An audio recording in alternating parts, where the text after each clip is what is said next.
बिस्मिल्लाहिर्रहमानिर्रहीम। अस्सलाम वालेकुम नाज़रीन, मैं हूं अहमद फवाद और आप देखते हैं मुझे मेरे यूट्यूब चैनल और फेसबुक पेज पर। नाज़रीन, दो बड़ी अहम खबरें हैं जो कि आज की इस व्लॉग में आपके साथ शेयर करने जा रहा हूं। सबसे पहली खबर तो यह है कि नवाज शरीफ के खिलाफ इंक्वायरी बंद होने का मामला क्या है, खास तौर के ऊपर क्या वाकई नवाज शरीफ की डील जो है वो हो रही है जिसकी वजह से ये जो इंक्वायरी है ये बंद होने का मामला सामने आया। इसकी तफसीलात मैं आपके साथ शेयर करूंगा। ये इंक्वायरी क्या है, नैब की जानिब से अचानक क्या बड़ा एक्शन या क्या बड़ा बयान दिया गया है इस इंक्वायरी से रिलेटेड, डील से हवाले के हवाले से इन दिनों जो बयानात भी आ रहे हैं इमरान खान साहब की हुकूमत के हवाले से, कुछ एक्सक्लूसिव तफसीलात हैं वो आपके साथ शेयर करूंगा। और दूसरे नंबर पर नाज़रीन, सबसे अहम डिटेल जो कि इस सारे मामले के साथ जुड़ी हुई है वो आइंदा इंतखाबात को लेकर है, क्योंकि इलेक्शन कमीशन ऑफ पाकिस्तान की जानिब से आइंदा इंतखाबात की तैयारियां शुरू की जा चुकी हैं। ये तैयारियां क्यों शुरू की गई? अभी इंतखाबात को ऑलमोस्ट 2 साल के करीब अरसा जो है वो रहता है। इतना अरसा कबल इंतखाबात की तैयारियां, क्या इशारे हैं, ये सारी तफसीलात आपके सामने जो है वो मैं रखूंगा।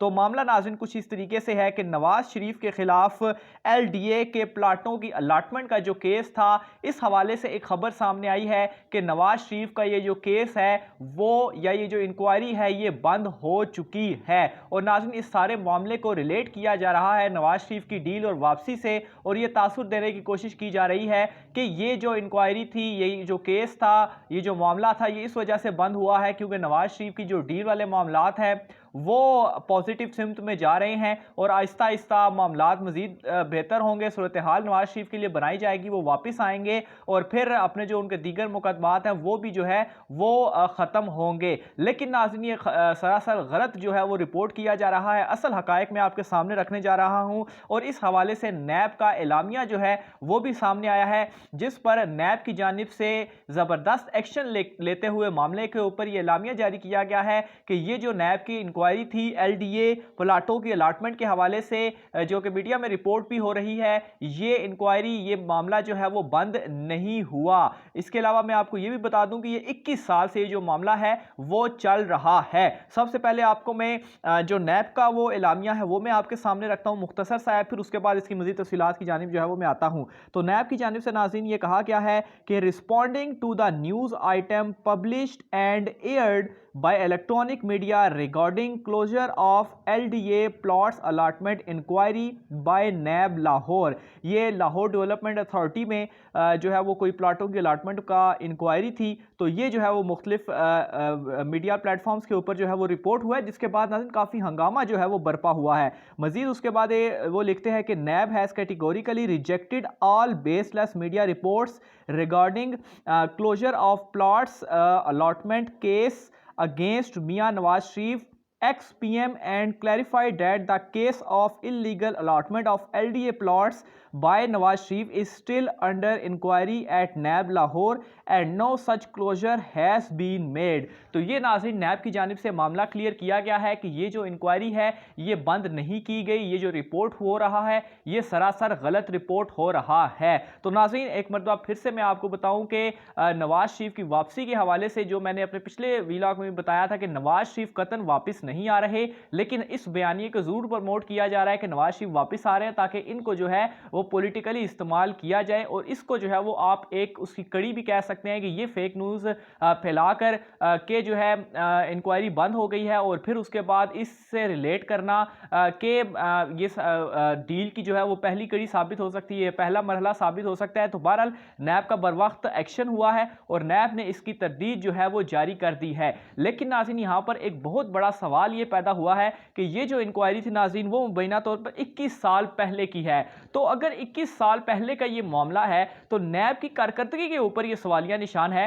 कि आखिर 21 साल से ये इंक्वायरी जो है ये अभी तक मुकम्मल क्यों नहीं हुई। 21 साल में तो केस का फैसला जो है वो सामने आ जाना चाहिए था। इसमें अगर नवाज शरीफ के ऊपर ये साबित होता है तो उनको सजा मिलनी चाहिए थी, अगर साबित नहीं होता तो उनको इससे जो है वो ख़त्म होना चाहिए था। लेकिन दोनों सूरतों में नाज़रीन नैब का ये क्वेश्चन मार्क जो है वो नैब के ऊपर आता है कि इतने लंबे अरसे से ये जो मामला है ये क्यों पेंडिंग है। तरदीद तो ठीक है आपने कर दी मीडिया रिपोर्ट्स के हवाले से, लेकिन इस सवाल का भी जो जवाब है या इस कारकर्दगी के हवाले से डिटेल जो है वो नैब को सामने रखनी चाहिए कि आखिर इतना ज़्यादा वक्त क्यों लगा है। और अगर नाजरीन ये मामला 21 साल पहले का है तो अभी जो नवाज शरीफ के ऊपर दीगर मुकदमात हैं हाई कोर्ट में जो ज़ेर समात हैं, तो फिर तो आप उनको भूल ही जाएं कि वो उनका जो फैसला है वो कब आएगा। अगर नैब की कारकर्दगी इसी तरीके से रहती है तो फिर वो भी 20-21 साल जो है वो मजीद अगर ये भी मामला लटकता रहता है तो फिर तो कोई मसला कोई नहीं, फिर तो इसी तरीके से करप्शन भी होती रहे तो मामलात जो है वो चलते रहेंगे। नवाज शरीफ जो है वो जितनी भी उनकी ज़िंदगी है तो मेरे ख्याल से अगर 20-30 साल मजीद ये मामला चलते हैं तो फिर तो कोई मसला नहीं, 20-30 सालों में मुल्क जो है वो कहां पर होगा। तो ये नाज़रीन इस चीज़ को भी नैब को क्लैरिफाई जो है वो ज़रूर करना चाहिए। दूसरे नंबर पर एक और अहम मामला नाज़रीन इलेक्शन से रिलेटेड है। इलेक्शन कमीशन ऑफ पाकिस्तान की जानिब से आइंदा 2023 के इंतखाबात की तैयारी जो है वो शुरू की जा चुकी है। ये मैं आपको बता दूं कि इस वक्त इलेक्शन कमीशन के हुकूमत के साथ जो मामलात हैं ख़ास तौर पर ईवीएम मशीन के हवाले से वो कोई आइडियल नहीं है।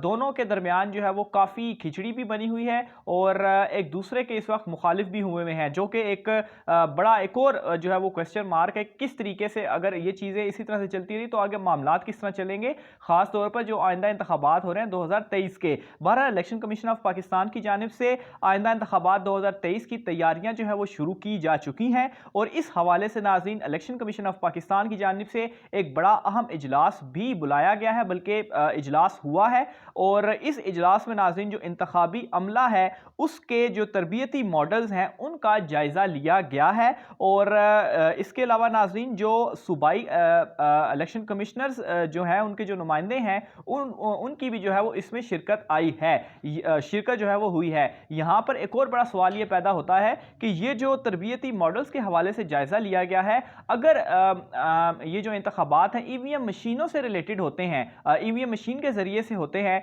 और अभी वो चीज़ की अप्रूवल नहीं हुई, तो फिर ये जो मॉडल्स हैं या ये जो तरबियत है वो किस हवाले से ली है। क्या इंतखाबात 2018 में जिस तरीके से हुए थे पुरानी तर्ज के ऊपर अभी तक जिस तरीके से इंतखाबात हो रहे हैं, क्या उसी तरह से 2023 के भी इंतखाबात होंगे, यानी कि ईवीएम मशीनों का इस्तेमाल नहीं होगा जो इतनी जल्दी ये बुलाकर। तो तरबियत के हवाले से उनसे पूछा गया या अगर ईवीएम अप्रूव होती है तो फिर उसमें भी एक सवाल होगा कि ईवीएम में जो है वो किस तरीके से तरबियत जो है वो दी जाएगी अमले को। बहरहाल ये बड़ा एक अहम इजलास हुआ और इसमें ये मुख्तलिफ चीज़ें जो हैं वो डिस्कस हुई हैं। इसके अलावा नाज़रीन मजीद आपको इस हवाले से ही कुछ तफसीलात और भी बताता चलूँ तो 2023 के इलेक्शन के हवाले से हुकूमत की जानिब से जो मरदमशुमारी है उसका भी फैसला ऑलरेडी किया जा चुका है और ये जो मरदमशुमारी है ये भी की जाएगी। और यहाँ पर एक और बात मैं आपको बता दूं कि ये मरदमशुमारी इस मतलब फ़ौज की मदद से भी की जाएगी और इसके अलावा नाज़रीन इसमें टेक्नोलॉजी का भी इस्तेमाल किया जाएगा और जो कंप्यूटर टैब्स हैं, जो टैबलेट्स होते हैं,